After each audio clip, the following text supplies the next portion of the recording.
Hello, America. I'm Mark Levin. Our number is 877-381-3811. 877-381-3811. Well, you did it. Congratulations. You drove down the ratings for Joe Biden's propaganda debut to really all-time lows. He had overall 22.6 million viewers. The lowest State of the Union ratings for Donald Trump, 37 million. So he's almost 20 million lower than Donald Trump. But don't worry, he got over 80 million votes, right? Just saying. Most of America had no interest in listening to the man. And I bet if we had the quarter hours, you would see that it was going very poorly throughout the speech. It was a Castro-like speech without Castro-like passion. The man wants to spend $6.35 trillion over the course of his first 4 to 5 months in office, and that does not include the federal budget, which has a 16% increase in domestic discretionary spending. And he flatlines the military for all intents and purposes. Flatlines it. He said some things here that we must address. That January 6th was our worst attack on democracy since the Civil War. These are sickeningly self-serving statements by a very stupid man and a very radical staff. And we'll get into this in greater detail. We have 3 hours to go. But I want to ask the people in New York City. I want to ask the people who worked at the Pentagon that day in Arlington, Virginia. I want to ask the people who lost loved ones in central Pennsylvania. Was that the worst day since the Civil War? 9/11 wasn't the worst day since the Civil War? Others have pointed out Pearl Harbor is not the worst day since the Civil War. 4 presidents assassinated since the Civil War. That wasn't the worst day since the Civil War. I also want to thank you, ladies and gentlemen, for a goodly period of time last night and today. You moved American Marxism to number 1 on the Amazon list, despite the fact it doesn't come out until July 13th. And so we were defeating Oprah Winfrey's favorite book. And I appreciate that. But we're back down to number 2. And I want to sustain the momentum here because of the efforts that, first of all, Amazon made to kind of sink the book. And also, because of how crucial this book is, we can get it in as many hands as we possibly can. And we need to demonstrate how important this is by the number of pre-orders there are. The number of pre-orders determine where you are on the Amazon list. If you don't like Amazon, there's always Barnes & Noble, Books A Million, and so forth. We still don't have any orders from Costco. So we want to build momentum here. We want to build even a juggernaut here. Other people have books coming out. It's very important. Their books, I'm sure, are great. This is the most important book I've ever written. It may well be the most important book you will ever have read, given the circumstances we're in today. And so it's very important that we get as many of these books in the hands of as many people as possible, particularly you and your family members and friends and colleagues. So I'm going to show you a little ankle. I got permission from the publisher, but I'm going to show you a little bit of ankle. The first chapter is called It's Here. It's here. The counter-revolution, I'm quoting, to the American Revolution is in full force.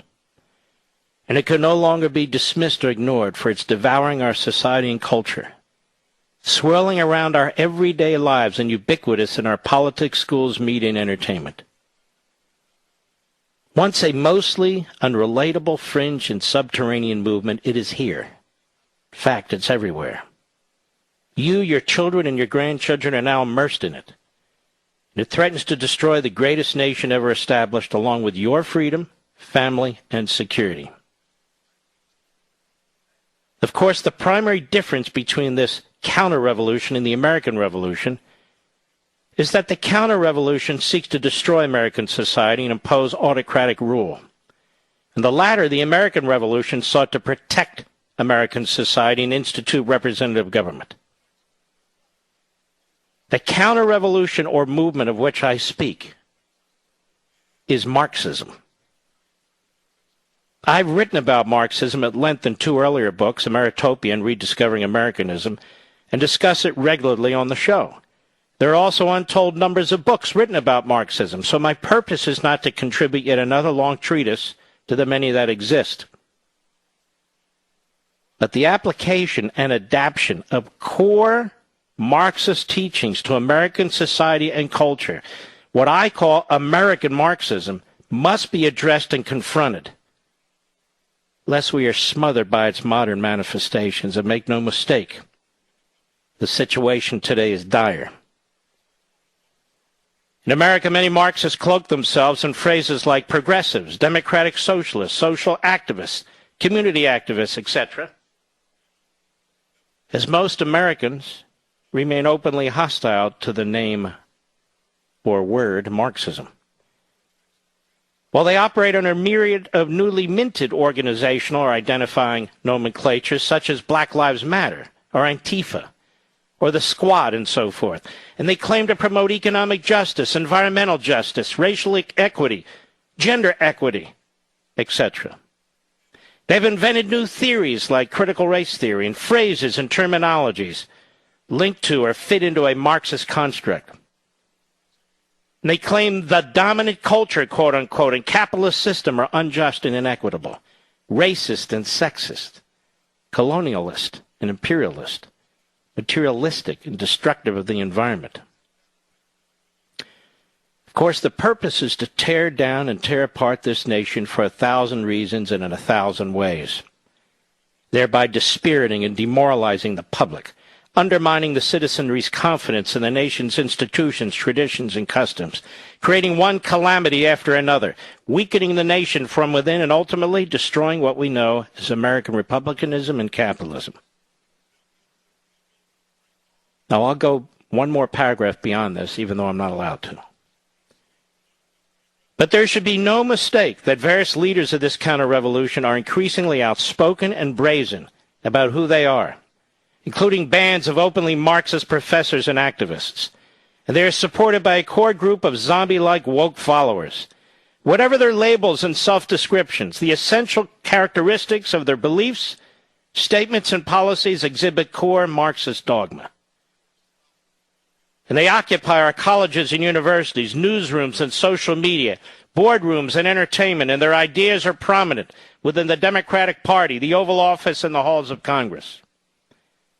Their influence is seen and felt among the mostly witting as well as the unsuspecting, and in newsrooms, movies, television shows, and commercials, publishing and sports, as well as teacher training and classroom curriculum throughout America's public school system.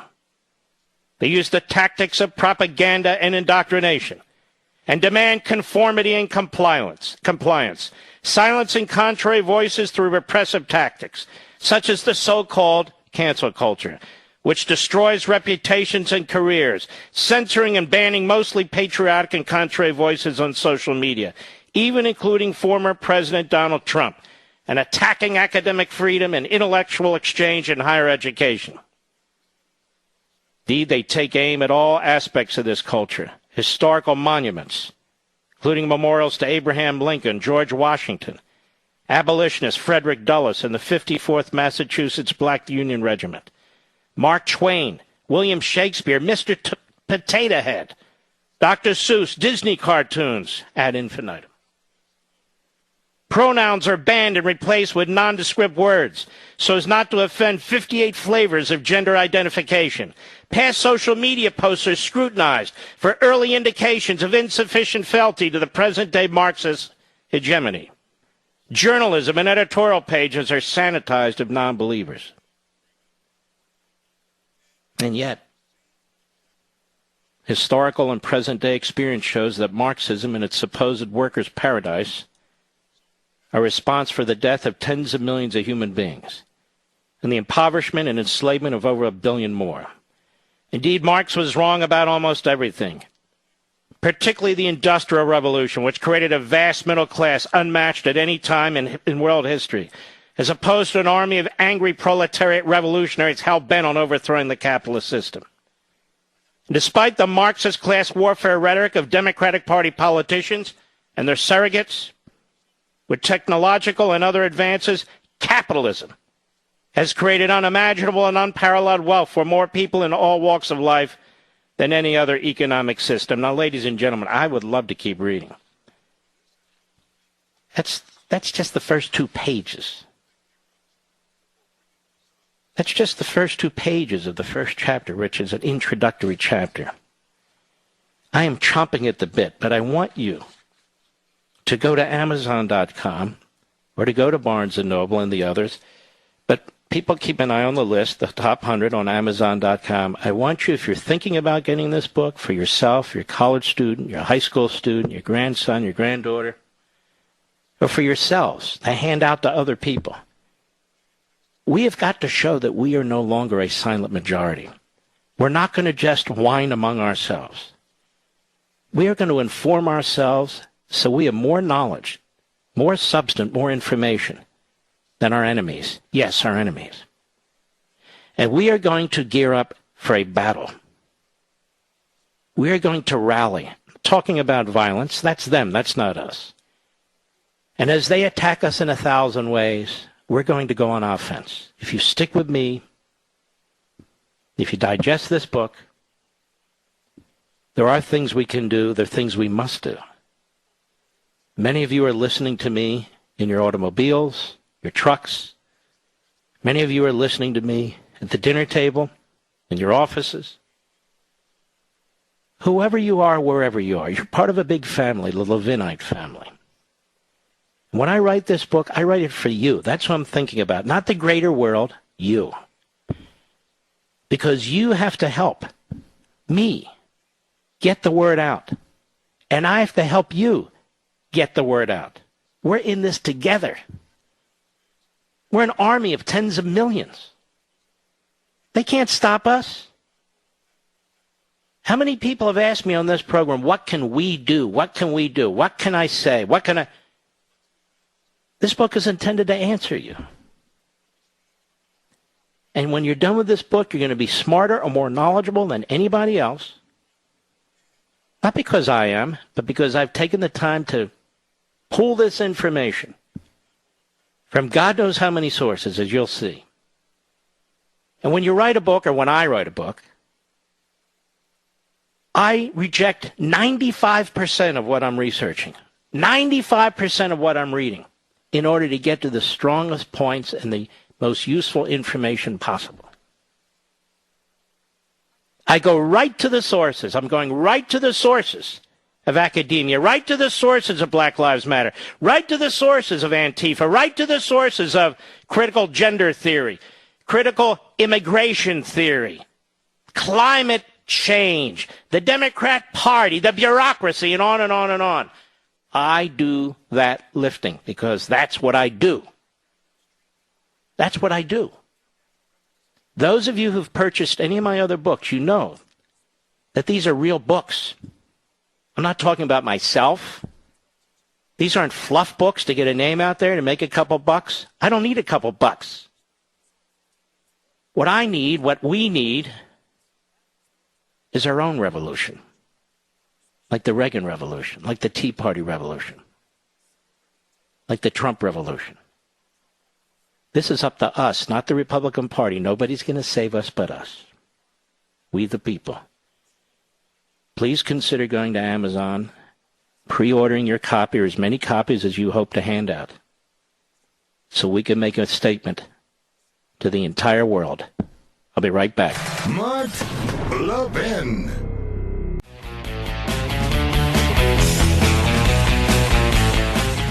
You know, the more you think of the insanity of this line, let's play it. Cut 18, go. 100 days since I took the oath of office and lifted my hand off our family Bible and inherited a nation, we all did, that was in crisis.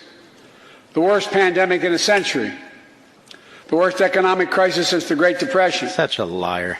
The worst attack on our democracy since the Civil War. Now let's stop right there. I'm thinking about this as I speak. After the Civil War, he said since the Civil War. We had the Ku Klux Klan that hanged probably 2,000 freed black slaves. They talk about the imperfections of America. They never talk about who's responsible for it. Which political party gave it cover and promoted it? Which political party fought the 1964 and 65 Civil Rights Acts? Those were pretty damn vicious attacks on our democracy. In fact, Jim Crow Joe, early in his career, he attacked democracy. More when I return.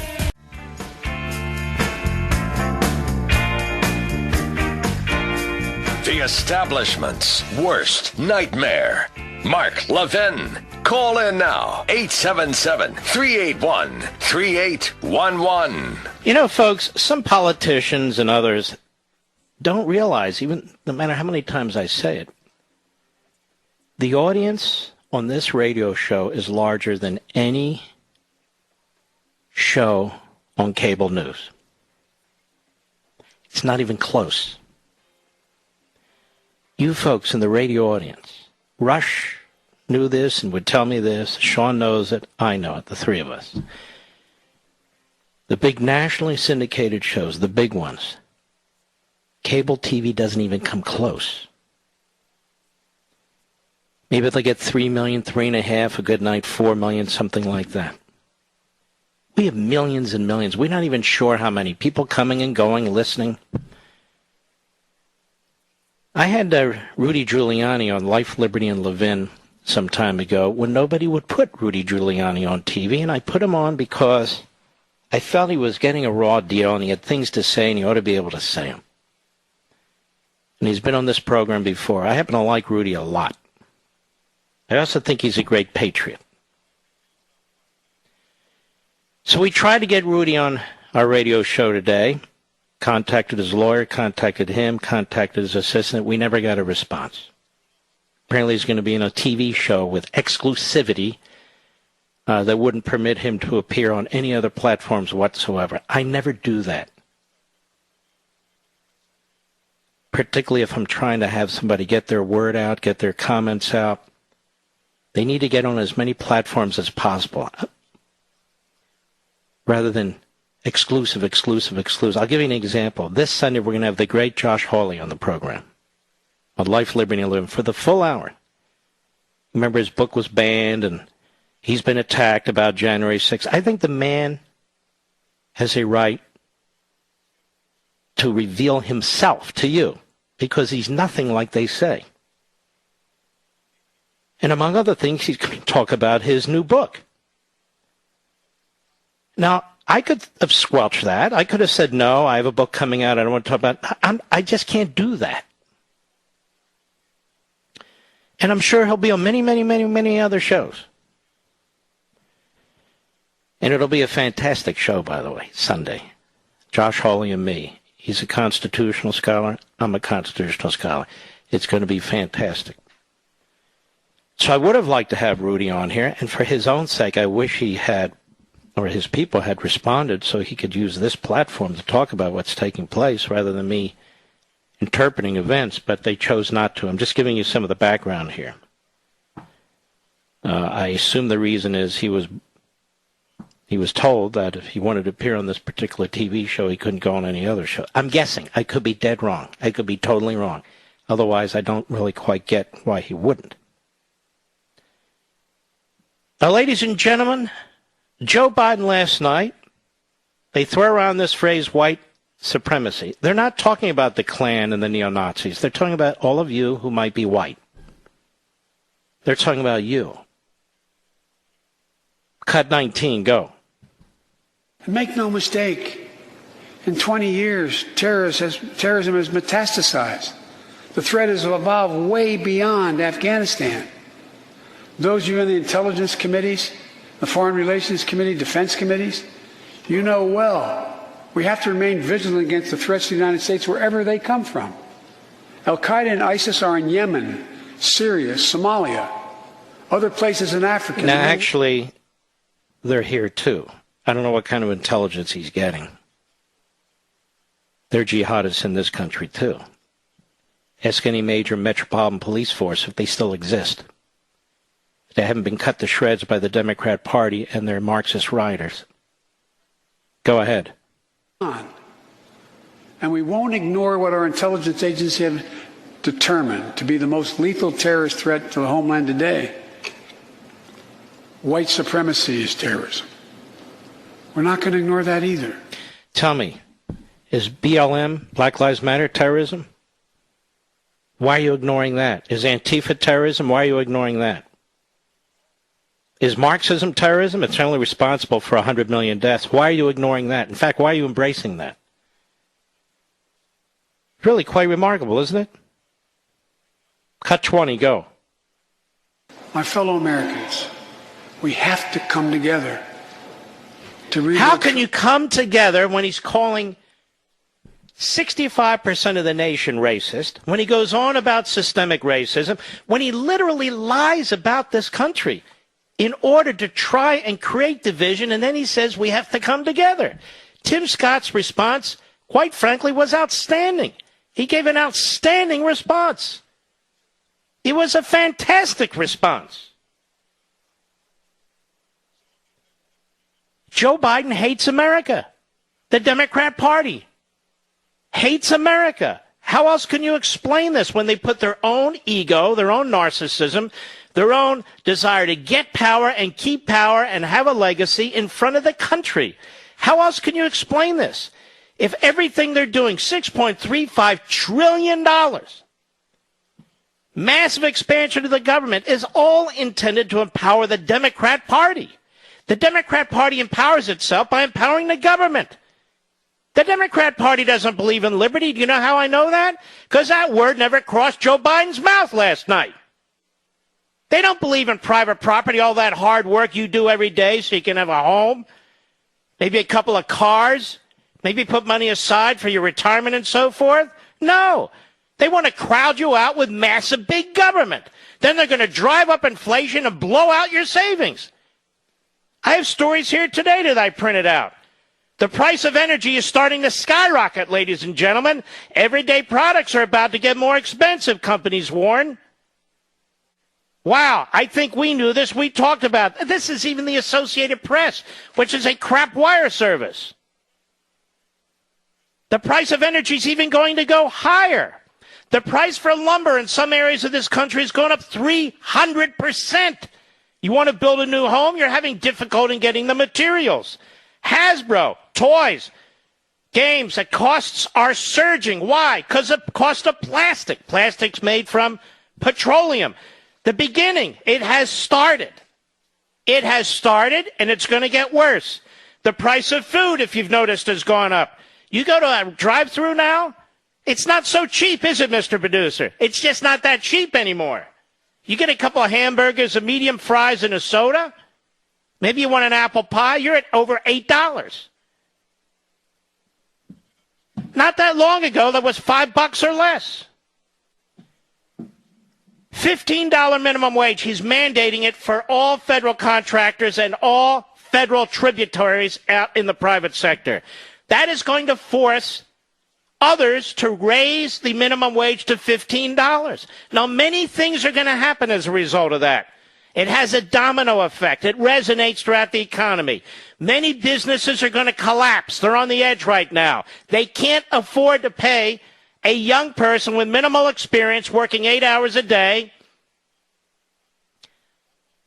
It's not just $90. It's benefits they're required to pay. It's another 25%. That's about $120, $125 a day. We're not talking about a man and a woman with a family of 10. We're talking about most minimum wage earners in this country who are younger people. What else is going to happen? Younger people are not going to be getting jobs. What else is going to happen? People who say, okay, I'll pay it, but I can't find anybody. Why? Because they're actually making more money by sitting on their butts and collecting government multiple forms of welfare now. They give them different names.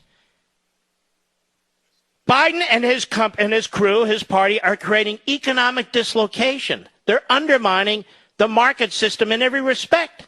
Supply and demand, opportunity. The white supremacy is domestic terrorism. What is he talking about? He's taken it to the next level. He has embraced critical race theory. You'll see this in the book. He's embraced critical race theory.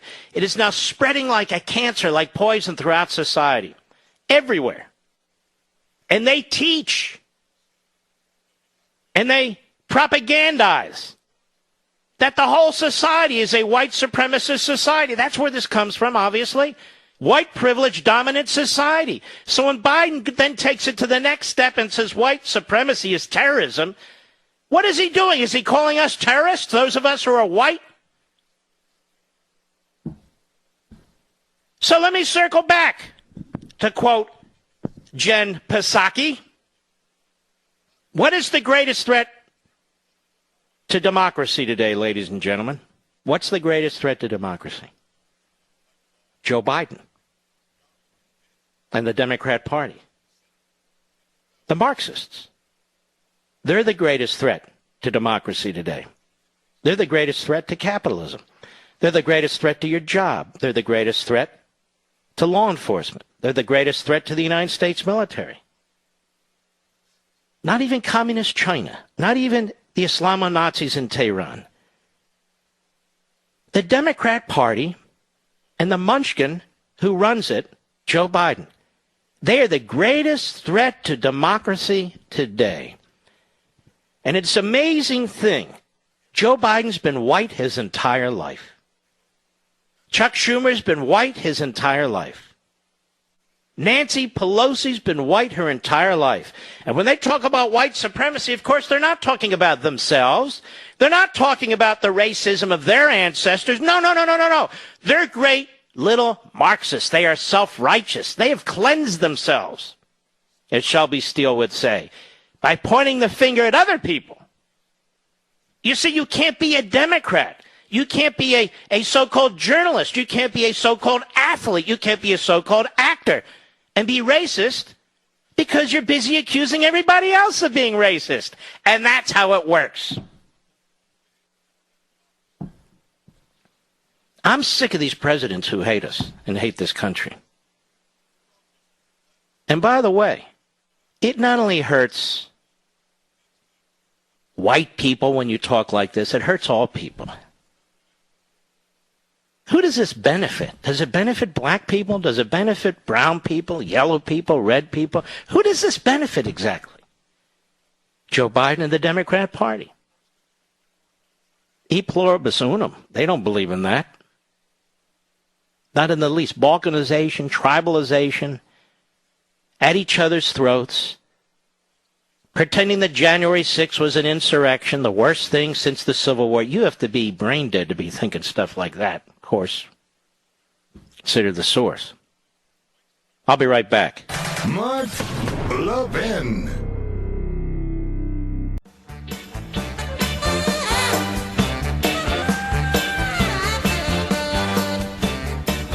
Well, while it's true over at Simon & Schuster, which had dropped Josh Hawley's book, and there was a rise-up of about 10% of the employees, not many, who signed a petition that they were against Pence's book and any book from the Trump circle. I am a author. Simon & Schuster is my publisher. So far, I've had nothing but full support. Maybe it's because of you, all the muscle we have. And I think that's true, but I want to strongly encourage you. We got to drive up these pre-order numbers. You get my drift? Get my drift, Mr. Producer? No threats, don't get me wrong. Nobody's told me anything. I'm just saying that this is the way we sign our own petition, if you will. The market controls. We the people. Army of millions. And the goal here is to get as many pre-ordered as we can of American Marxism. The title sends a message. You send a message. And as I told you, the way it works for pre-orders on Amazon is there's the full retail price right now because it's too far out from the actual publication date. But they will discount it considerably. That's what they do with new books, 40, 45%, something like that, 42%. I don't understand their algorithm. When that occurs, you will get the benefit of that when the book is sent to you. So I don't want you to think, gee whiz, I don't get a discount. Once they do discounts, you get one too. But I strongly want to encourage you. I have never strongly encouraged you to do anything like this before. I'm telling you, I know the headwinds that are here. I know what's coming. And the bigger our army of numbers on the pre-orders, the more they can't do a damn thing about this. Because I'm not surrendering this book. I'm going to fight for everything we have to fight for together. You can go to Amazon.com. You can go to Barnes & Noble, Books A Million. They all have links.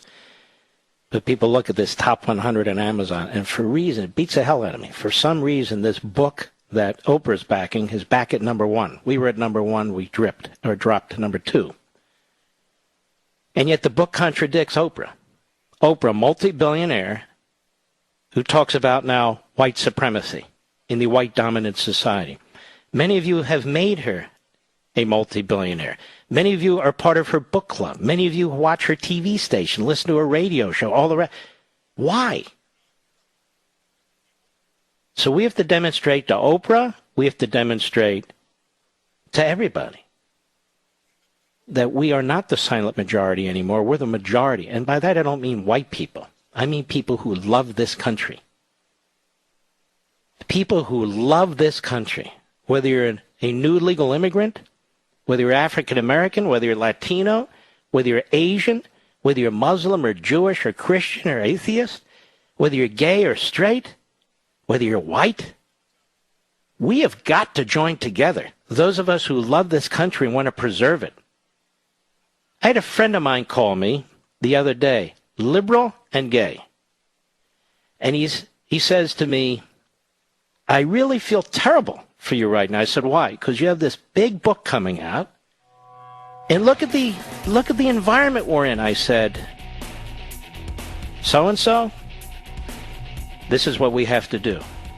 You have to take the bull by the horns and wrestle that bull to the ground. I need your help. We can do this together. During the break, why don't you go to Amazon.com? It's there. American Marxism. Lots more when I come back.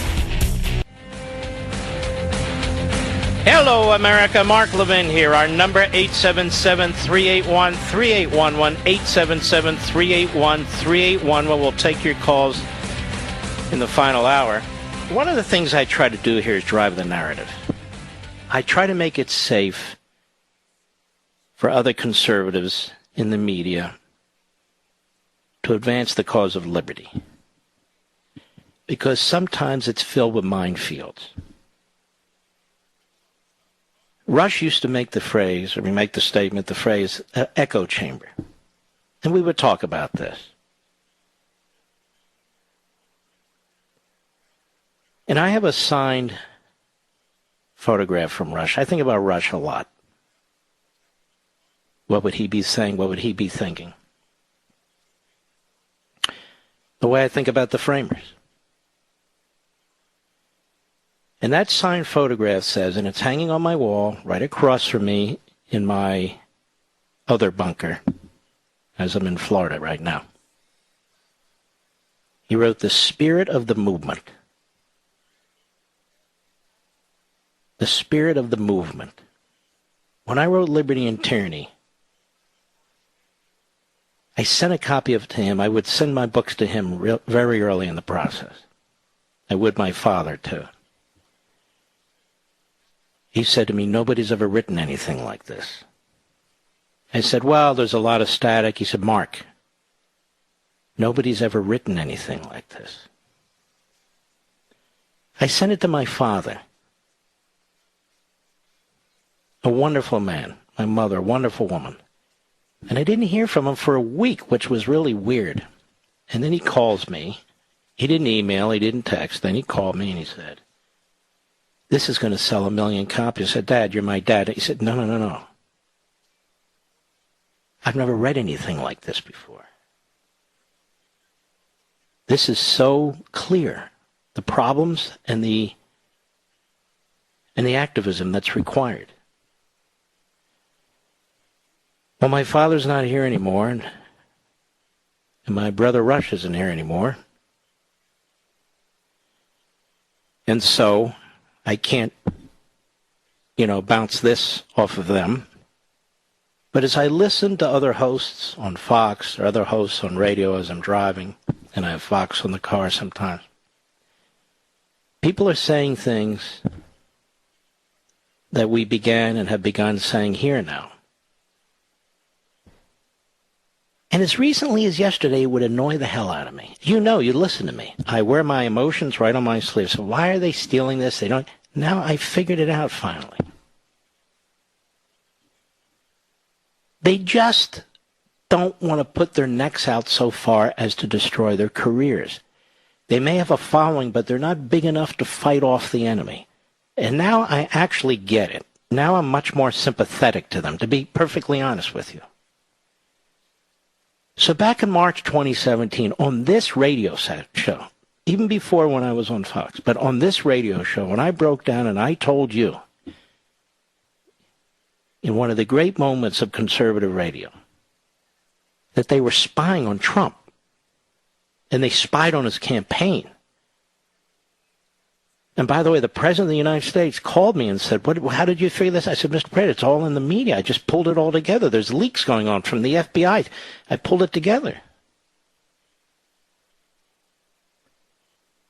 Or back in 2010, when I wrote Liberty and Tyranny, and I had no idea what effect that would have. And then the effect that it did have is to help us take our government back.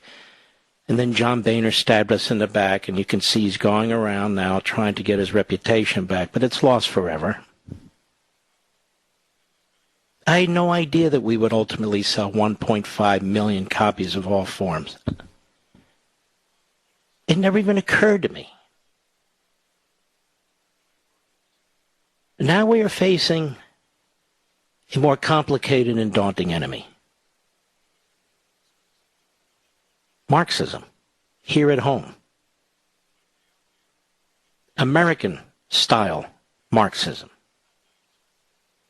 All this talk about redistribution of wealth, all this class warfare stuff, all this government taking over various industries, reaching into small businesses, determining what the workforce will look like, how much the workforce will be paid, how much leave somebody in the workforce gets, just basically nationalizing small, medium, and large businesses through the back door, through taxes and regulations and fiats. That's what I say. It is more pernicious than the actual nationalization of various businesses and industries.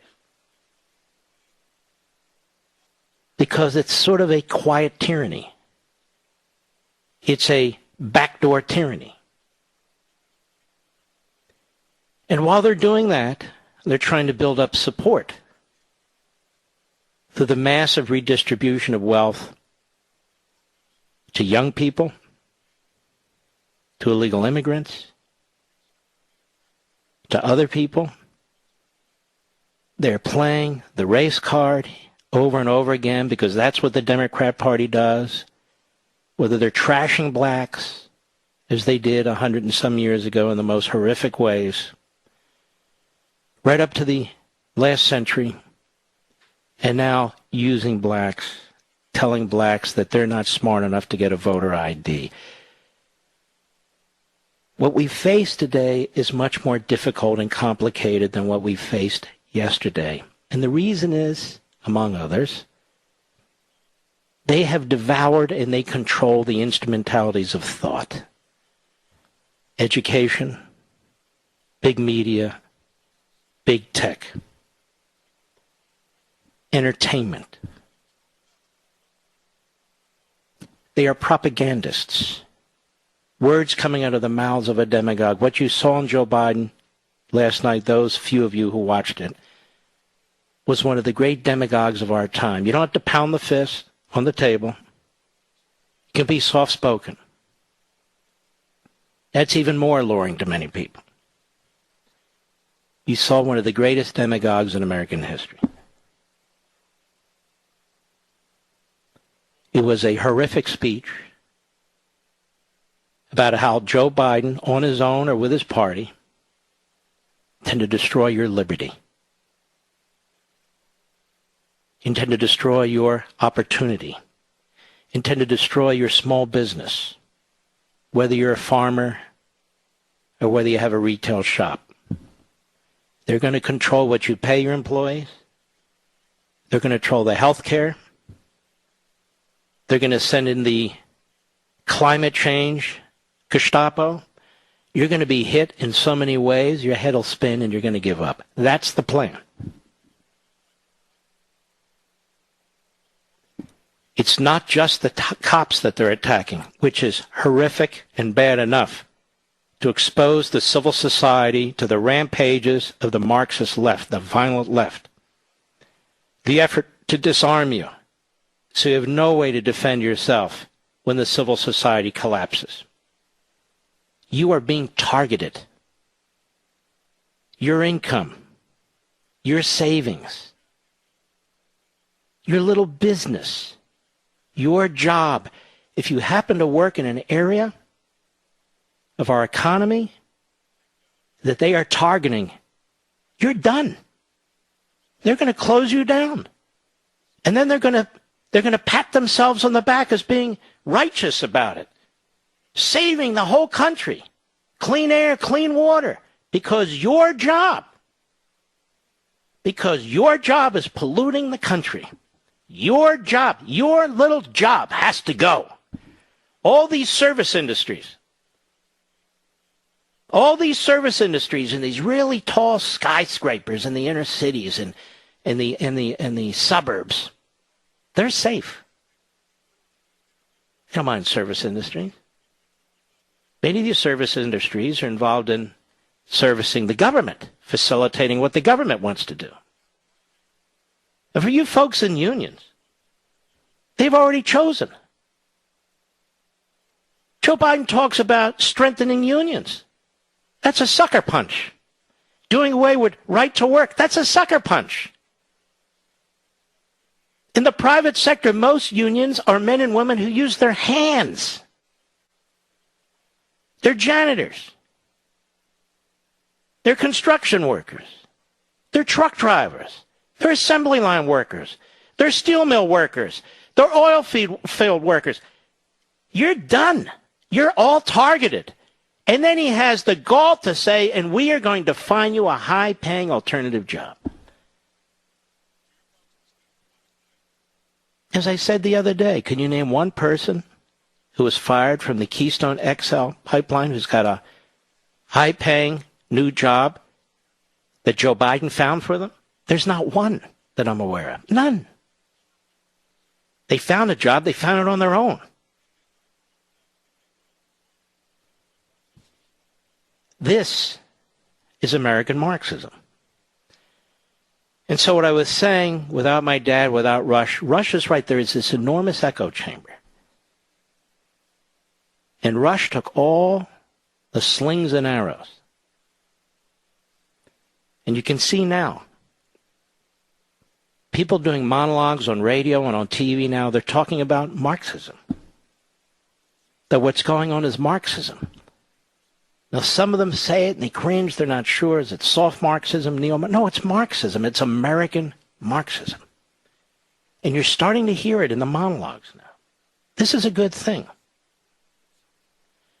I've been talking now how many months about the power of the Democrat Party comes before allegiance to the country. That all these things they're doing is intended to empower the Democrat Party. Like communist parties overseas. Your allegiance is to the party, not to the country, because the country doesn't matter. It's the party that matters. They never talk about the fundamental transformation of the Democrat Party. They never criticize the white supremacy that was the Democrat Party. They never talk about the systemic racism that still exists within the Democrat Party. They never talk about the Democrat Party that way ever. And yet that's the Democrat Party. I just described it. I explained the other day. Their goal is one-party rule, like California. Actually explained this for months. The elimination of the power of the Republican Party or any party. It's about one-party power.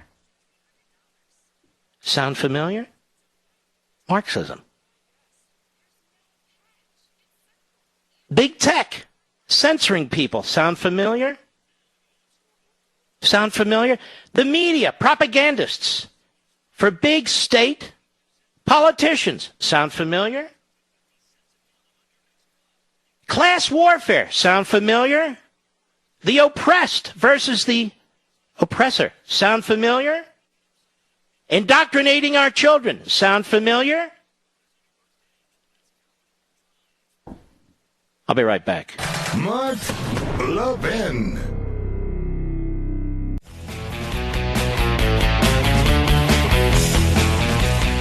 I was telling Mr. Producer and Mr. Call Screener, Rich and Richie, by the way, during the break, if we can get 1 million people to read this book, we will take this country back, just like the Tea Party, with 1.5 million copies of Liberty and Tyranny. If we can get 1 million people to read this book, not just you, but your friends and neighbors, particularly your kids and grandkids, we can take this country back. Because we are, as President Reagan said, the shining city on the hill. If we want to be the shining city on the hill. And so while there's still time, we can do this. We had an inquiry, so I'm going to go ahead and do this, and I want to move on to a few other subjects. Somebody said, can you at least tell us what the table of contents is? All right, I'm going to tell you what the table of contents is. It's only 7 chapters, yet it's the longest book I've ever written. And the most important book I've ever written, given our times. Chapter 1, I read you a few paragraphs. It's Here is the title of Chapter 1. It's here, like it is here. That was my wife's suggestion. Chapter 2, Breeding Mobs. Chapter 3, Hate America, Inc. Chapter 4, Racism, Genderism, and Marxism. Chapter 5, Climate Change, Fanaticism. Chapter 6, Propaganda, Censorship, and Subversion.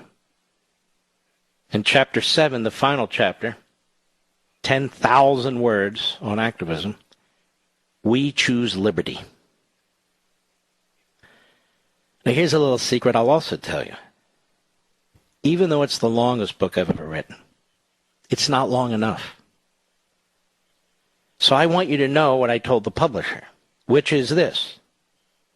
I reserved a right to write a volume 2. Alexis de Tocqueville wrote 2 volumes in Democracy in America. I'm not claiming to be Alexis de Tocqueville. What I'm saying is sometimes there's just too much to say in one book. If I had written a book that's 500 pages long, nobody would read it. What's the point of writing a book that nobody's going to read? I want everybody to read this. All Levinites, all patriots, all people who are worried about what's going on in this country. So that's the table of contents. Now, I spoke earlier about what's starting to happen in prices in this country. A builder I know told me that the price of lumber is up 300%. They're having great difficulty getting steel and aluminum and even cement. And I have a story here from Fox 8, which is one of their local channels. With gas prices already surging this year, another fuel problem may soon be on the horizon. You know what they're talking about? Fuel shortages this summer. Now, why would there be fuel shortages this summer? Well, for several reasons. Number one, the government requires them to switch over to a different blend in the summer. This takes time, and it costs a lot of money. Number two, already the federal government has banned energy activity on federal lands. Number three, they can't find enough licensed national tank truck carriers. They can't find enough national tank truck carriers to drive the trucks. CNN reported that industry group National Tank Truck Carriers said nearly 20% to 25% of tank trucks aren't being used right now. There's not enough qualified drivers. Now, why wouldn't there be enough qualified drivers?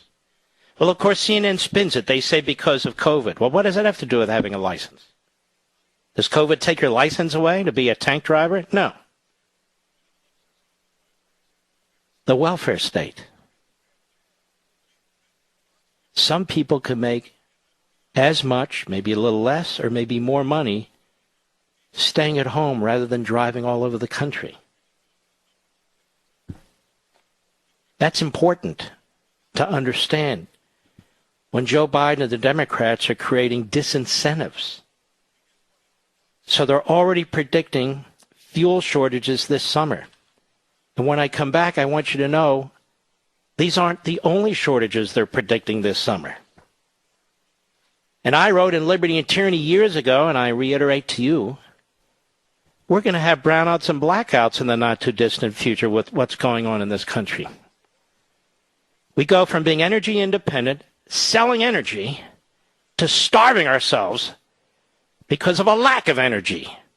The degrowth movement, which is also discussed at length in the book. I'll be right back.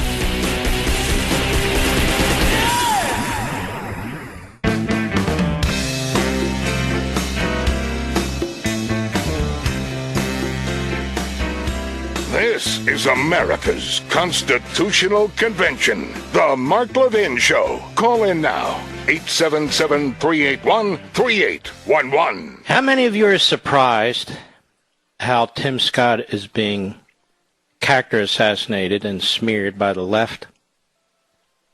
How many of you are surprised? How many of you were around when Clarence Thomas was nominated to be Associate Justice of the Supreme Court? It takes a lot of guts to be a minority, particularly a black person, and to speak out for your country as a conservative Republican. It's a lot easier to do a LeBron James or an Oprah Winfrey than to be a Tim Scott or a Clarence Thomas. It's a lot easier to be a Michael Steele. You see some of this in Judaism, too, quite frankly, and with other minorities. And it's a damn shame, but it is what it is. We're not surprised. If you understand, again, what this truly is, the Marxist mindset. Che Guevara, people run around with his photo on a T-shirt. I remember when Nordstrom's used to sell that T-shirt at some kind of confiscatory price. And kids thought it was cool to walk around with that guy on their sweatshirts or on their shirts. It was a mass murder. And he was killing black Cubans as fast as he could because he was a racist. Xi in China is a racist. He's a bigot. That's why he's slaughtering Muslims. The Palestinian Authority and Hamas, these are racists and bigots, which is why they target Jews. And I could go on and on. This Marxist ideology, in whatever form, wherever it appears, is diabolical. Why would we surrender the greatest country on the face of the earth to this? Now, I want to get back to a few points. I told you about the price of energy now. They're predicting shortages this summer. You got to think to yourself, wait a minute. We're energy independent. We have massive surpluses of oil and gas. We did. Do you see how fast that can change? Do you see how fast that can change? And if you're a Democrat, I don't want to hear a single word of complaint from you. Not one. Now, what they'll do is they'll blame the oil companies. That's what they do. Because the Marxists are never wrong. It's just, well, we tried our application and the wrong guy in charge. They're never wrong. Their ideology is absolutely perfect. So they'll blame the oil companies or the gas stations. that they're ripping you off. This is what they do. But they're affecting the supply, and they're destroying the source and the supply chain. Pipelines, trucks, truckers. And energy is the heart of the matter. Why do you think it was the first thing Joe Biden did was shut down that pipeline? You know what that pipeline represents? Liberty. Liberty. Oil is what made the Industrial Revolution possible. You'll get this out of the book, too. Without oil, without trains, eventually without pipelines, there would have been no Industrial Revolution. There would have been no American superpower. There would have been no American middle class, if you will. And so they're attacking energy. To understand them is to understand what's going on. And there will be, as Rush would say, the echo chamber, and that's okay now. Do it. I expect it. So it's going to affect your life. Everyday products, I'm reading here now from the Associated Press, are about to get more expensive, companies warn. Plastic, paper, sugar, grain, other commodities are all getting more expensive as demand outpaces supply. Demand outpaces supply. In a capitalist society, when you have more demand, you create more supply. You create wealth and profit. What's going on here? Energy. Well, Mark, what's it have to do with sugar and paper and grain? Production. You have to produce it. Even things that grow on trees, you have to process it. Toilet paper, baby care products, soft drinks, many other everyday products are about to get more expensive. Look, I'm not trying to cause a run on anything. This is in the Associated Press. Procter & Gamble, Kimberly-Clark, and Coca-Cola have all warned that they'll be raising prices on many of their products as raw materials costs rise. Plastic, paper, sugar, grain, other commodities are all getting more expensive as demand outpaces supply. Companies are also paying more for shipping as fuel costs rise. Hello? Hello? Hello? Hello? And ports experience longer delays because of congestion. It's fuel costs. That's what's doing it. The potential hit to consumers' wallets comes as the economy returns to some semblance of normalcy. Vaccine distribution continues at a steady pace, promising to put the worst of the pandemic and business shutdowns of the past. Thank you, Donald Trump. Thank you, Mr. President Trump. And warp speed. States have been loosening restrictions and businesses are reopening. Thank you, Governor DeSantis, Governor Abbott, and a handful of other Republican governors. Thank you for leading the way. So there's pent-up demand from people who've been staying cautiously close to home during the pandemic. Now look how the AP spins. I don't know, toilet paper, Mr. Producer? Is that why the price of toilet paper is going to go up?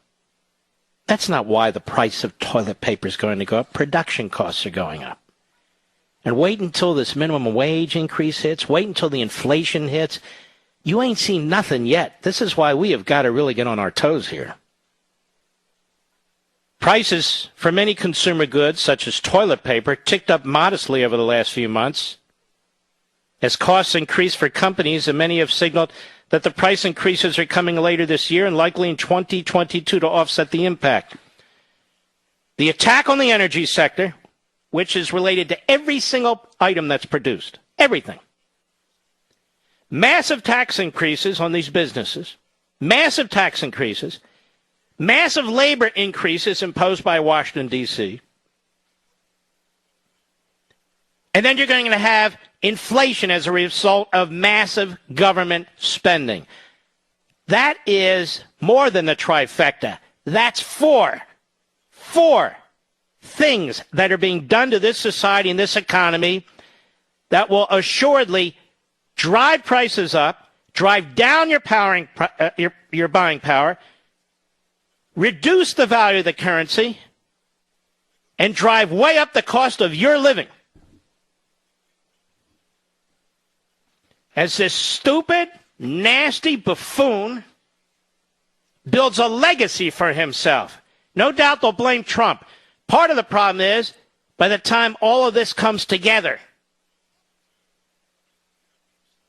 the political price to pay may be too late. In other words, let's say it comes after the midterm election.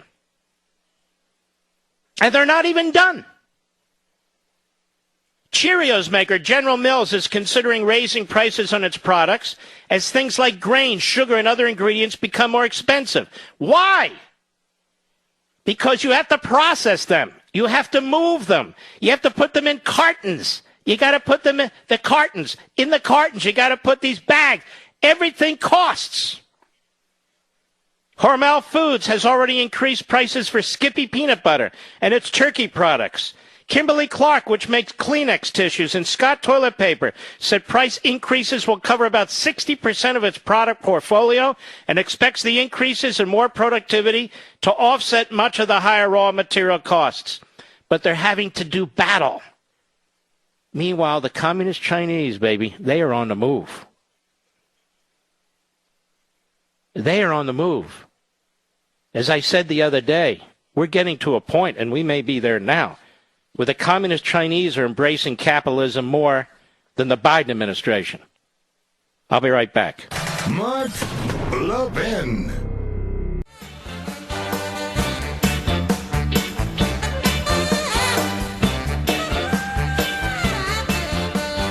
I just want to show you how the climate change fraud and the war on the Industrial Revolution, and specifically energy, affects everything. Everything. This is Reuters, another crap left-wing wire service, but nonetheless. Hasbro to raise prices on toys and games as costs surge. Are you listening? All these stories are about surging costs and then shortages this summer. And Biden and his party are not even done yet. They've barely gotten started. Hasbro said it would raise prices of toys and games to counter high raw materials costs as the company sees surging demand for its Nerf blasters and board games from families spending more time at home. That's not it. There is surging demand, of course. But if there's let's think this through, because again, this is Reuters, so they're economic illiterates and left-wing radicals. So think this through. If you have surging demands for products, then you up production. And as you up production, the price starts to come down. It doesn't go up. The problem they're having, ladies and gentlemen, is all of these products are made with fuel, like plastics, Nerf balls. Shares of the monopoly maker, which late on Monday announced the sale of Entertainment One Music to Blackstone Group for $385 million, rose 1% in midday trading and so forth and so on. Here's the point. Anything with plastic, anything with polyester, the prices are going to go way up. When you go to the store, when you look at the plastic that's used to wrap a whole variety of foods, and the trays that are underneath, all those prices are going up. The freezers in the store, they cost a lot of money when a grocery store or supermarket. The prices are going up. The electricity prices are going up. The production costs are going up. How do you think food's harvested? I think we call them tractors, and they have other machines that they have to use. And most of our food comes to us locally by way of trucks. Not even railroad. Trucks, 18-wheelers. Well, what do they run on? Fuel. Well, don't worry, Mark. We'll turn them all into electricity. Don't be a buffoon. We don't have enough electricity to do all the stuff that they claim we're going to be able to do. These are fools. John Kerry doesn't know what the hell he's talking about. It's another guy. Everything's starting to go up. the price of automobiles. They're starting to go up. I would say just a little while ago, I was trying to get a new bed for a house that we have. And I went to one of these mattress places. And I ordered the mattress and whatever it is, the frame. And they call me the next day and they say, unfortunately, that model, we can't give you that. I said, what do you mean you can't give me that model? Is there a rental mattress? And she said, no, but the steel is not available to make the frame. I said, what? Now, folks, this is becoming all too familiar, and a pattern is developing. Material shortages, huge price increases for material, huge labor increases, and yet difficulty finding labor. The attack on oil right out of the box by Joe Biden, the degrowthers. It's not a climate change movement. It is a degrowther movement. I've been telling you this for years. Again, it's in the book. It is a degrowther movement. They want to shrink our economy while the Chinese are expanding their economy. It's really a national security issue. When they say climate change is a national security issue, in a sense, they're right, because they're exposing us to our enemies by weakening our economy, shrinking our economy. It is a degrowth movement. It is a Marxist movement at its heart and soul. They're the ones who developed it in Europe. Again, I prove it in the book. It's been exported to the United States. The Bernie Sanders types and more. They're pushing this. You're going to have shortages. You're going to have brownouts and blackouts. You're going to have certain products that are simply too expensive. Building homes, going through the roof. This is the future if they win. All right. We'll be right back.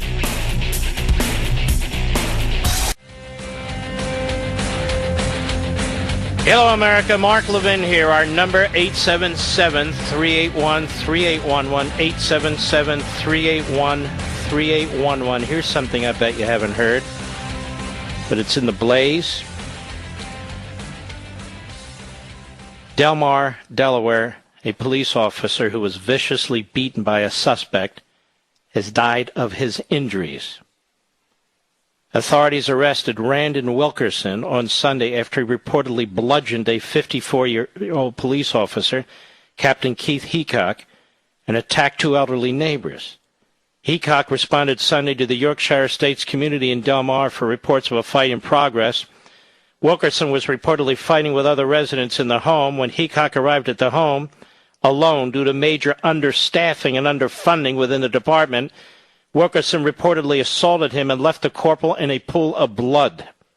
Sources told Blaze Media that Heacock had no pulse and was not breathing when backup and first responders arrived on the scene.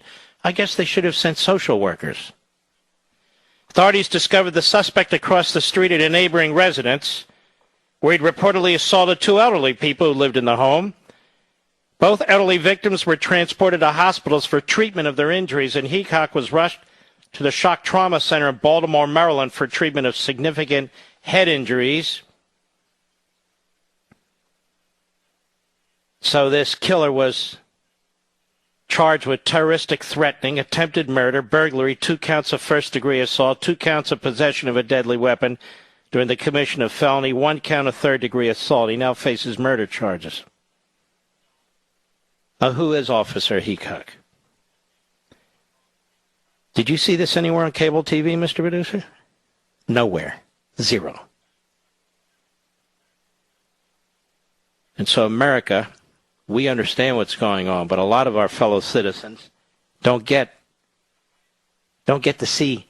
It's not even two sides of the story, the whole story.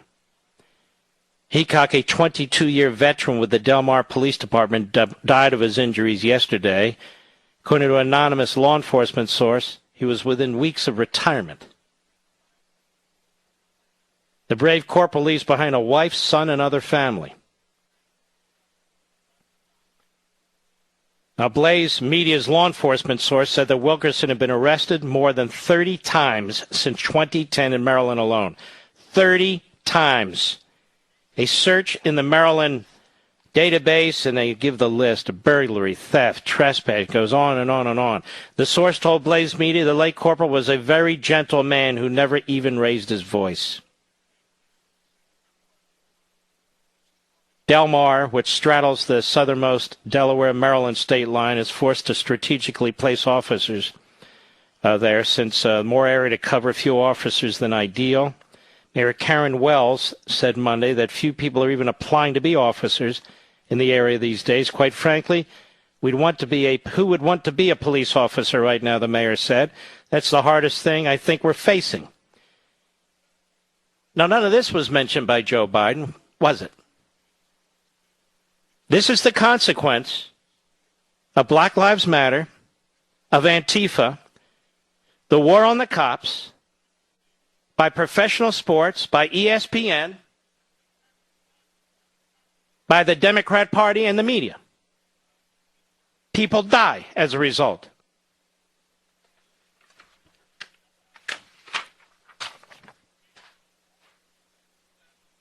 And now that I mentioned that poor gentleman, nobody else will. Did you know 2 officers were murdered in North Carolina? Did you hear that one? In a firefight? That's 3 police officers by my count in a 24 to 36-hour period.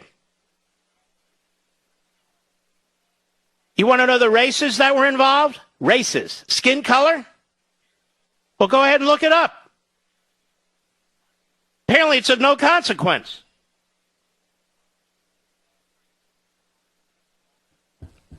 Revealed the Daily Mail. The feds had secret backup plan to arrest Derek Chauvin in court for police brutality if he was cleared of killing George Floyd. So if he was cleared, which he was never going to be, certainly not of every charge, that's no question. But the feds apparently were hanging around in the hallways, ready to put cuffs on him and drag him off to federal prison and charge him with a hate crime offense.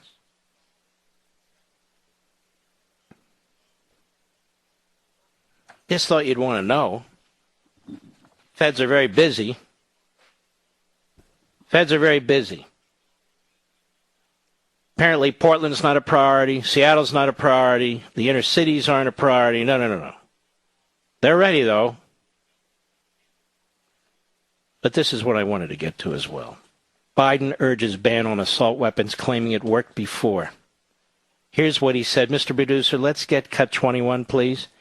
This is from last night at the State of Confusion speech. Cut 21, go.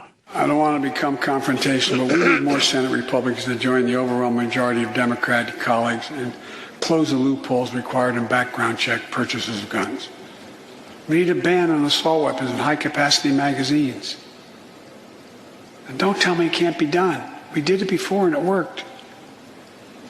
We did it before and it worked.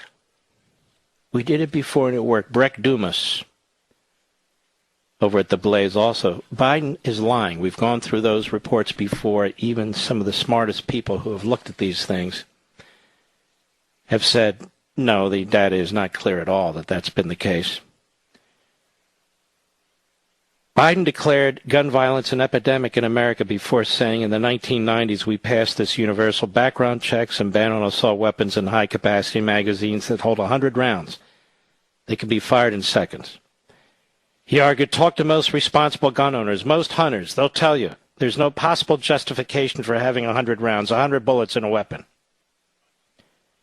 The ban the president was referring to was the Public Safety and Recreational Firearms Use Protection Act. There's a mouthful. Passed as part of the Violent Crime Control and Law Enforcement Act of 1994 under Bill Clinton. We need a ban on assault weapons and high-capacity magazines again, Biden said. In reaction to his address, reporter Emily Miller tweeted, Biden's biggest lie of his speech is the assault weapon ban worked. Well, there were so many lies. I don't know the one's bigger than the other, but they're all whoppers. No, the FBI said to let it sunset after 10 years because it had no effect on crime. The Clinton ban was indeed allowed to expire in 2004, and a study from that year using grants from the DOJ found that while gun violence fell by 17% nationwide during the ban, the drop was not linked to the ban. The analysis explained that guns were overwhelmingly the weapon of choice in gun violence in the U.S., both before and after the ban. It stated so-called assault weapons were used in only a small fraction of gun crimes prior to the ban, about 2% according to most studies, and no more than 8%. In addition, the study did note a decrease in crimes involving assault weapons, but pointed out that criminals appeared to simply use different weapons. The decline in assault weapons, so-called, was offset throughout at least the last 1990s by steady or rising use of other guns equipped with large capacity magazines in jurisdictions.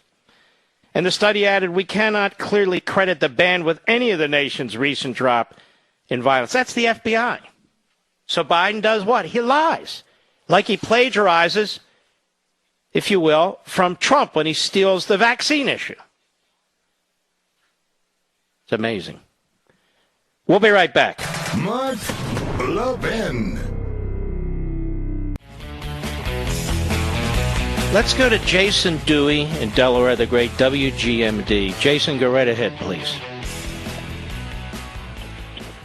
Hello? Yes, sir. You're on.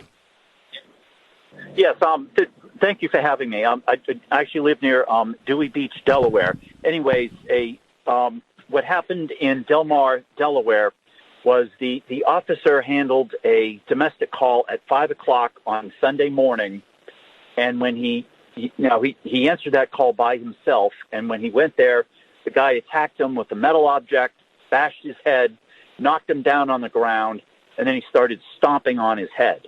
And then the guy ran across the street, broke into a elderly person's home, grabbed a religious statue that they had, and smashed up both of their faces and heads with the items. The guy later admitted he was hopped up on drugs or alcohol, whatever else, but that's basically what happened. I almost hate to say if deadly force was used, I think we know all the protesters would have been out there. So you obviously know this situation. Yeah. Actually, you can go to Salisbury blog, Joe Abellero, and a lot of people are making comments about what happened with the incident. And I actually knew the officer. I've known him for years. I've been out. He has a really nice, friendly Filipino wife. I knew her years ago, and it's awful what happened. The police car is right out in front of the police department right now with flowers and all draped in black. And it's getting no national attention whatsoever, except from me. And the guy who perpetrated this up until, I guess he's like brain dead right now, was actually, his bond was set for $401,000. I hope it's been changed or there's no bond on him right now. Yeah. But then I heard your speech, talking about some of those people that were up on Capitol Hill January 6th. As my brother said, one guy doing selfies with the police and they have no bond. Meanwhile, that guy who did all that, he's on a $400,000 bond. You're right, and people are getting sick of this crap. People are getting sick and tired of this stuff, where people are rounded up all over the country because they were seen on January 6th, even if they didn't even trespass, and they're being sent to prison or sent to jail, and they're trying to shake them down to get them to plead. The amount of resources involved, they don't tell us. The amount of FBI agents and prosecutors involved don't tell us. And here a police officer was murdered in cold blood, and his name isn't even known. His name isn't known to LeBron James. His name isn't known to the NBA or football, and they don't care. They don't care. Killing a cop, it's just not the same thing. They don't care. All right, Jason, thank you for your very, very important call. I appreciate it. Let's go to Jan, Panama City, Florida, XM Satellite. Jan, how are you today? Hi, Dr. Levin. It's such an honor to talk with you. Thank you. I am very excited about your new book coming out. Thank you very much. I am a fifth grade teacher, and I teach American history to 10-year-olds. I have the honor and privilege of doing that because I feel you had mentioned earlier in the show about the indoctrination of children. Mm-hmm. And I feel it's my duty as an educator to give them correct and accurate information about our country, where we're from, how we got here, that we didn't start in 1619, that we started in 1776. I hope you have tenure. I've actually been there for 14 years. Wonderful. I've been teaching for 30. Oh, my goodness, I love wonderful. my job. And the kids are amazing, and they are soaking it in. And, you know, they probably know more American history than most grown adults on the street, to be honest. Well, you're great. You know, there are teachers like you. Unfortunately, there's many more teachers who are not like you. I know this from my own personal experience, but you're like the gem that really shines, and you'll make a difference in somebody's life. And I don't have anything to give you. I'd give you one of the books. They're not printed yet, but I hope you'll pre-order a copy, and I want to thank you very much, Jan. And God bless you. What a nice lady. Let's take another call. Let's go to William, Detroit Lakes, Minnesota, the great WZFG. William, how are you, sir? I'm doing absolutely wonderful, and it is an honor to talk to you again. Thank you, sir. I do remember you. I just clicked in. All right, go ahead. Okay, yeah, August of last year. You're the vet. Anyway, yes, I need to say that we need you more than ever to be our voice. You are absolutely right about the threat, and it's not Russia. Russia died as a superpower in 1989. But as you say, the Chinese are on the move. The Chinese are on the move, and the Marxists in America are on the move. Go right ahead. Yep. I was about as high up in the operational intelligence community as you can get. And my friends from the various agencies right now all agree that we are in trouble. Mm-hmm. Our enemies fear us, or do not fear us, I should say, and our friends do fear the Biden administration. Mm-hmm. And that's a terrible situation to be in. Everyone knows what Biden's done as far as the Israelis, what John Kerry did as far as the Israelis, and we're in a tough situation. You know, it was really painful to watch a man that should be in a memory care unit at an advanced assisted living operation addressing a small group of clapping seals yesterday, and spouting nothing but lies. And they are happy with that. The mainstream media cannot. Oh, they were slobbering all over him about how magnificent the speech was. But of course, I said before the speech, this is exactly what they're going to do because they're members of his party. They are witting social activists. They are propagandizing on behalf of an American Marxism. That is exactly what they're doing. We have to call them what they are and call them out for what they're doing. Yeah, I'll tell you what, the Democrats, they are aware of who the actual enemy is. They realize that, just looking at the numbers at the election, that there are more of us than there are of them. And we are the great threat. They were able to, add enough votes on one side in a few critical states and somehow push Biden across the finish line. And then it was never taken up to be able to even do an investigation at it.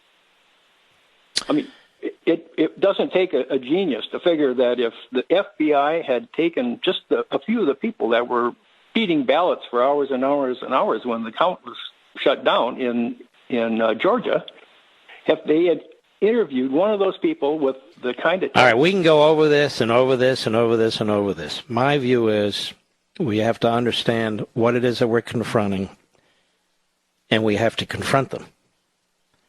And I don't mean with torches and picks and all the rest of it. I mean we have to get smart and we have to get busy. And that's the only way we're going to reverse course here. And you're quite right. quite right when you say that we're their greatest threat.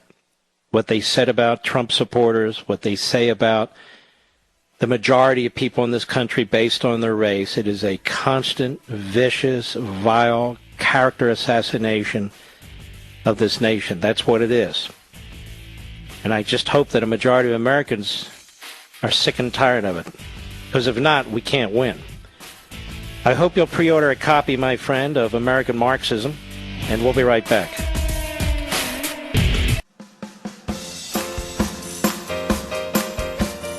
The Mark Levin Show, live and national at 877-381-3811. All right. Let us go to Jay, Orange, California, Sirius Satellite. Jay, how are you, sir? Good. How are you, Mr. Levin? Pleasure speaking with you. Just want to thank you for always bringing the full court press on the data, sir. Really appreciate it. Thank you. What else you got?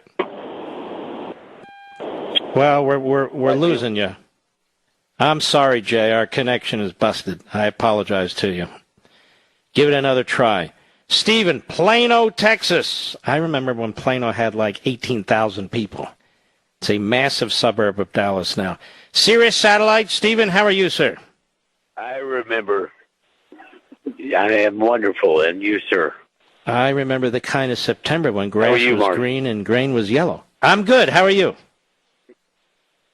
Oh, I'm wonderful. Thank you. Thank you, sir. I remember when Plano was 1974, and it was a good, wholesome town, and now it's all concrete. Well, people got to live somewhere. Most of them are Republicans. That helps. Anyway, go ahead. Yes, sir. Yes, sir. Yeah, absolutely. Absolutely. I'm a 35-year veteran of trucking, owner-operator, and I wanted to comment on your comment earlier about the fuel delivery. Yeah. In this industry, transportation drives all the other economic sectors. Absolutely. First and foremost, and energy is the second of most. When we have high fuel prices, we charge a fuel surcharge. And when that fuel surcharge kicks in, that's our profit margin. So the majority of the truck drivers, I myself, I'm fully qualified. I can haul nuclear, I can haul fuel, tanker, all the endorsements on my license. And when these trucks are out here, owner-operators like me, we're looking at where we can make the most profit. And right now, the energy sector is on the lowest side. We make more money hauling general freight than we do fuel. The dangers of fuel, of course, in a factor. But general freight is, the spot market is really high. And thank you, Trump. President Trump has gone over into our years. I've been able to buy 2 new trucks for myself, upgrading, and during Trump's time. So,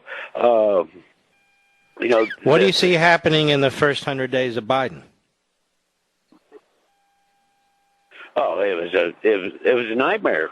I mean, I can see the writing on the wall that we've got to get what's good right now before it absolutely collapses. Well, I want to thank you for what you do. I don't know what we would do without truckers. I know what we would do. We'd starve to death. All right, I want to thank you for your call, Stephen. Let us continue, shall we? Is Rick Harrison in Virginia still there? I know the Rick Harrison in Las Vegas, the porn stars guy. Rick Harrison, how are you? WSVA, our great affiliate. Bird. What's that? Hi. Mark, I want to thank you for writing Rediscovering Americanism. It was a fabulous tour of the philosophers that created the world we live in. Thank you. You're right. It is. I don't mean fabulous. It's a tour. Yeah. You have said many times that the Constitution is the foundation of the nation. But every foundation needs a strong footer. If the footer fails, then the structure breaks. Well, you're right. And what do you think the footer is? Jefferson answered... Virtue. dilemma. Now, Cicero's dilemma stood for 1,900 years, basically 2 millennia, and no one could answer it. Well, Jefferson answered it with the observation, well, a tyrant's no different than other people. They need to pay their bills. They have to have a plan. They're not going to go far if they don't have a plan. So the legislative powers herein listed are listed in Article 1, Section 7. They raise revenue so that they can pay the bills, and then order, resolve, and vote is the thought process. So Congress is supposed to plan what the government will do, direct the president to do it, and pay his expenses. We need to get the court to put it back in that format. All right, let's slow down. Why you feel the court is so noble in this regard is really a little surprising to me, if you read Men in Black. The court has corrupted the constitutional process.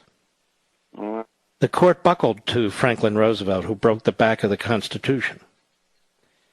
There were others leading up to that, but he ultimately did it, which is why he's the great hero of Biden and Schumer and the great hero Bernie Sanders and all the rest. He was a wrecking ball to our constitutional system. He threatened the court buckled. Why people think the court is going to fix things? Did the court fix things in Pennsylvania this time around? Of course not. And so that's not what's going to fix it. If we could ever get Convention of States to get 34 states and 38 to ratify, that would fix it. But in the meantime, there's other things we have to do. And we got to stop calling these people liberals, not that you have, or progressives, or democratic socialists, or social activists. We have to start calling them what they are. These are America's Marxists. They're not Germans Marxists. They're not Cubans Marxists. They are a variety of Marxists. And we need to understand them so we can defeat them. We need to be smarter than them so we can defeat them. These aren't smart people. They are violent people. They're largely stupid people. They are anti-American. They hate this country. It's not just the cops, although our poor cops are really taking it on the chin. They're never going to see a society that's not racist. They're never going to see a society that shouldn't have a Green New Deal to destroy its capitalist system. And this is what we need to understand. All these proposals by Biden are going to kill this country. But even if, as a fantasy, every single one of them did what he said they would do, it wouldn't matter. They're at war with our society. They're at war with our system. That's who they are. The Democrat Party hates America. It's always hated America. It hated America when it broke off as part of the Confederacy. It hated America after it lost the Civil War. It hated America into the 50s and 60s when it and Joe Biden were behind Jim Crow. And it hates America today. That long Castro-like speech without Castro's passion as he goes down the line, he's questioning democracy. He's questioning capitalism. He's even questioning the greatness of the American people. While he pretends we can do this, we can unite, we're good people, while he's trashing us. Has any president ever stood before the American people and accused them of being systemically racist? Ever? Who the hell does he think's fighting our wars today? Or trying to protect our citizens today? Who the hell do he think manning emergency rooms today? Or driving our trucks so we have food to eat? Those are the American people, and they're systemically fabulous. It's Biden and the Democrats who are systemically racist, systemically reprobates, and systemically anti-American. I'll be right back. Mark Levin. Okay, look at this. Alex, Janine, or Cheryl? Let's go to Janine, Queens, New York, WABC. How are you? Yes, hello, Mr. Levin. You gave me permission to call you Mark the last time I called you. Well, So hello, permission Mark. granted always. Thank you so much. And this is only my second time I finally got through to you. Thank you.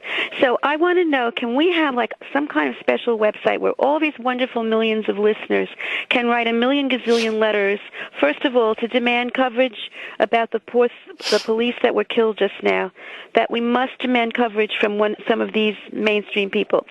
Secondly, that we must stand up against this. Now, let's slow down. There's a place you can go. It's called Parler. And you can go at Mark Levin Show Parler. And I would encourage you all to go there. And we can line up our messages right there. At Mark Levin Show Parler. So check it out. Go right ahead. Okay, wonderful. Also, I'm fed up of being told I'm a racist. And I want to stand up against this terrible label. And also, I really want to stand up against this brainwashing theory of education, which is permeating everything and driving the violence, which in turn is driving these other stupid policies. And I want to see how we can all do this together, because I'm afraid... Well, we're going to do our best. I'm not a magician, but we're going to do our best. That's my goal. So I wrote this book, and it's not out yet, so I have some limitations, but it's coming out very quickly. I finished it quickly, even though I started it much earlier. And the publisher, every day I speak to them, they've assured me everything is being done that's humanly possible to get this book out by July 13th. Typically, it takes a book, once an author turns it in, 5 to 6 months. We're going to do this in less than 2.5 months. So they're clearing the decks, they're clearing the printing site, and they're getting ready. But on the other hand, if people aren't pre-ordering the book, I don't know if they're going to push that hard or not. So it's very, very important that people want to really get involved in this and read this and give it to their kids and their grandkids, people in college and so forth, even just friends and social friends. I've said if we don't have 1 million of these out there, let me do it differently. Let me be positive. If we do have 1 million of these books out there, we will change the trajectory of this country. I am convinced, because that means we're going to have 1 million people who can talk about this stuff and who have ideas and can promote them, and activism. And it isn't even going to take a lot of time. Just go to Amazon.com and you can pre-order it right there. You call me Mark anytime, Jeannie, and thank you for your call. Let us go to Cheryl, Long Beach, California, the other end of the country. 870 The Answer, the great KRLA. How are you? Fine, thank you, Mark. You are like the mensch and the patriot of patriots. And I just, again, want to say that today is the 76th anniversary of the liberation of Dachau. And as you know, Mom is 93 years old, and yes. I just want to say that to all the people who have family like you had, like I had, who fought for this country in World War II and in every war since the inception of this country was about liberty and freedom. That has never changed. In spite of the fact that we have John Kerry, throwing Israel under the bus, and we have a person sitting in the White House who thinks that we are racist, that as the woman before me and so many callers today have said, we are the patriots, and it's up to us to stand together. There are no people being murdered in the streets like they were in World War II. They were trying to extinguish an entire race of people. We all stand together, unified in liberty and freedom, and thanks to you and your wonderful book that's coming out that I hope everybody buys, along with all of your other books, need to be required reading in all of the schools, because we have too many leftists in every... Let me say this, Cheryl, before... The only way they're required reading in all the schools is if the parents and grandparents tell their kids, read this book, so you are armed when you go into the classroom and they're indoctrinating you. Read this book. Cheryl, give your mother my deepest hello and blessing. And I want to thank you. You're a fabulous daughter to your mother, too. And God bless you, my friend. All right, folks, we only have, about 40 seconds left in this program? I want to thank all of you great patriots out there, because where would we be without you? Seriously. I am blessed to be behind this microphone, and I am blessed to have you with us. So we salute our armed forces, police officers, firefighters, and emergency personnel, and we salute each and every one of you. And if you can make your way over to Amazon and go ahead and pre-order the book, it'll be a wonderful thing. We got to show them that we have numbers, and we're not going to be silent anymore. Have a wonderful evening and good night.